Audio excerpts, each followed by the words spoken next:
Hello, thank you for clicking on the video. My name's Stephen, this is Everyman Fragrances. Today I'm doing something a little bit special because I want to talk to you about my top 10 favourite fragrances of all time. Now, I've done a couple of similar videos to this where I did my top 10 fragrances for life. I would say those lists probably have evolved slightly, but what's different with this is when you look at fragrances for life, I personally factored in if you could actually get the fragrance again, if it's been discontinued, try and have a balanced 10 where I could wear some in the summer, some in the winter, etc. Where with this, it's literally just my top 10 favourite fragrances that I've smelled to date. Could change in a year, but currently these are my top 10 favourite. Okay, I'm going to start with a really obvious one, at least if you are a regular viewer, you will know it's obvious. I'm talking about Byron's The Chronic. I love this fragrance. It's just manly, yet kind of sweet and mass appealing, and the performance is amazing. I just love this fragrance. It is probably my favorite fragrance of all time, and I literally wear this at least once a week now. I basically call it Chronic Sundays. Pretty much every Sunday I'll reach for the Chronic because it's just perfect. Yeah, love this fragrance. I urge you to kind of smell this and give this a go, because don't be put off when people describe it as kind of sweet or bubblegummy, because it's not synthetic or nasty sweetness. It's actually a really somehow pleasant, manly kind of sweetness with the sandalwood. It's just really fucking good. The next fragrance is also an obvious choice to a lot of you, I would imagine, because you're fully expecting me to say Parfum de Marly Layton. However, I've been thinking about this a lot recently, and I actually prefer the smell of Royal Equestrian from Alexandria Fragrances. Now, I only own Layton because I got Royal Equestrian as a blind buy and I loved it so much I felt like I had to get the original. And don't get me wrong, I absolutely love Layton, the original from Parfum de Marly, but I've been thinking about it a lot and comparing the two, and I actually think I prefer the smell of Royal Equestrian. Now, obviously, they're pretty damn close. There's not much in it, but I would say Royal Equestrian is slightly fresher, which probably means it's a little bit more versatile, where Royal Equestrian is slightly sweeter, which does actually mean it gets a little bit more positive attention. So I have actually picked up more compliments from Royal Equestrian than I have Layton, but that's not why I'm choosing it. I think I actually prefer the smell of it. So yeah, when my bottle of Layton runs out, I don't know if I'm going to replace it or just stick with Royal Equestrian. As I say, I prefer the smell of Royal Equestrian, so that's the one that's going in this list. The next fragrance is one that featured in my top 10 fragrances for life as well, but I did keep kind of flitting between the two different versions. But I finally decided to go for the Parfum version of Bleu de Chanel. I just think it smells better.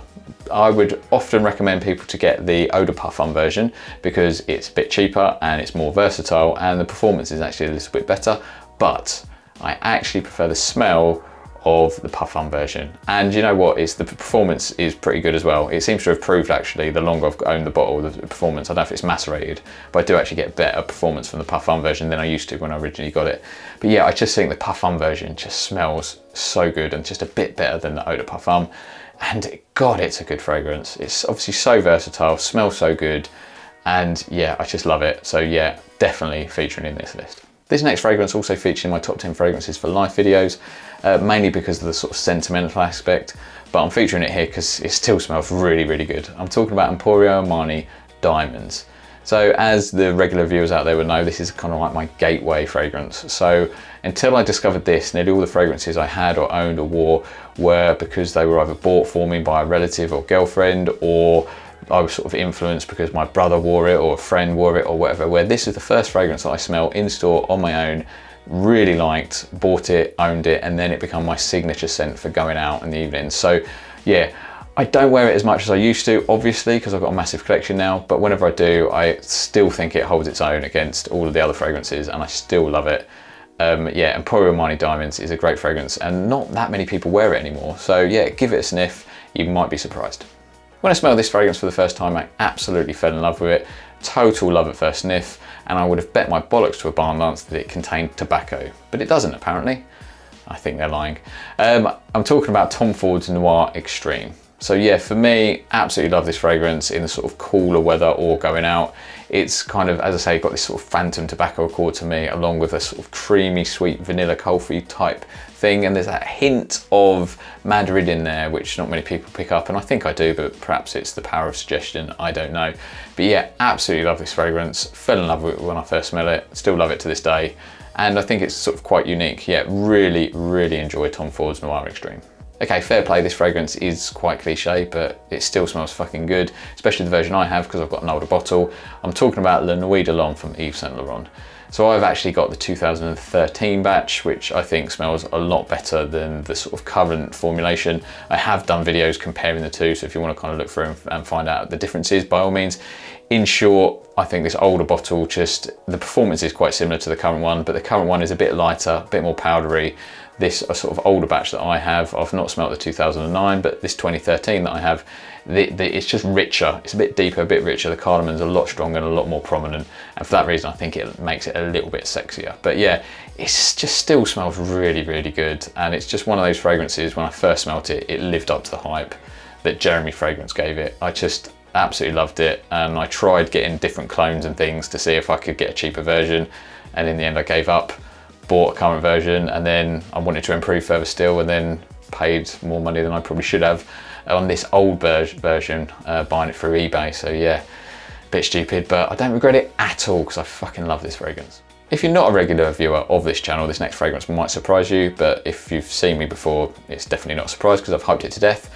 I'm talking about Mercedes-Benz Cologne. Now, if you don't know anything about this fragrance, in short, it's basically the same DNA as Jour Homme Cologne.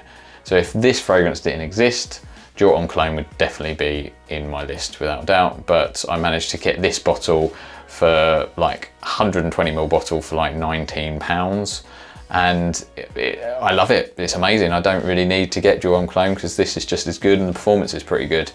Absolutely love this, and I love this DNA. Zara do a sort of version of this fragrance as well, but there's the sort of ginger in it is a lot more amped, so it's kind of not quite as smooth and pleasant as this one. But yeah, this is super fresh, super clean. The sort of ginger and the mandarin, it's just one of the best mandarin fragrances that I know of. And as you guys know, I love mandarin. And yeah, the mandarin, the grapefruit, etc. in the top is just really fresh with the ginger, gives it a nice zing. And then there's some really nice smooth kind of musk and vetiver in the base that just makes this just so clean, fresh and versatile. Absolutely love this fragrance. And as I say, if this didn't exist, Jour Homme Cologne would be in this list instead.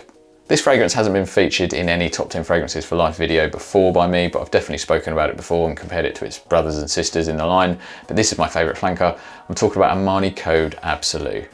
For me, this is just so good, and it's just the best in the line. Now, if you've not seen the video, I urge you to go and watch the comparison I did with this and Armani Code Profumo, which is also excellent and I do love. But for me, Armani Code Profumo is a little bit more narrow because it excels in that sort of sexy date night type genre, where for me, Armani Code Absolu is just a bit more complete, a bit more rounded, and just offers a little bit more versatility. It still excels in that sort of date night scenario because it's still really sexy fragrance, but it's also just a little bit more versatile enough that you can still wear it in the office and it's not so in your face.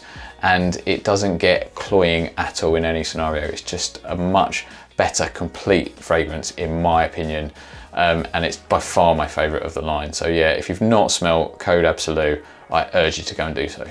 This fragrance didn't get much love by the community on the whole, but I think it was only me and Joy Min that showed any sort of appreciation for it, but I don't care because I love it. It's Bulgari's Man Black Cologne. This bottle I actually blind bought, but I didn't regret it at all because it was love at first sniff for me. I loved it so much that I've actually finished it. The bottle you're looking at is completely empty. There's not a single drop in it. The problem with this is it's now been discontinued and it's really hard to get hold of without paying silly money for it. I have managed to sort of find one within the Facebook groups that somebody's willing to let me have for an okay price, but it's still more than what I'd ideally like to pay. But hopefully that 100ml bottle should see me through at least. If you've not smelt this fragrance before, it's like, the easiest way I describe it is like a sort of fresher, sort of spring, summertime version of Bulgari's Man in Black. It opens up a lot sort of fresher, there's some citruses in there, but it does still carry that boozy rum accord, which I really enjoy, albeit it's a little bit more sort of dialed down and balanced in this one.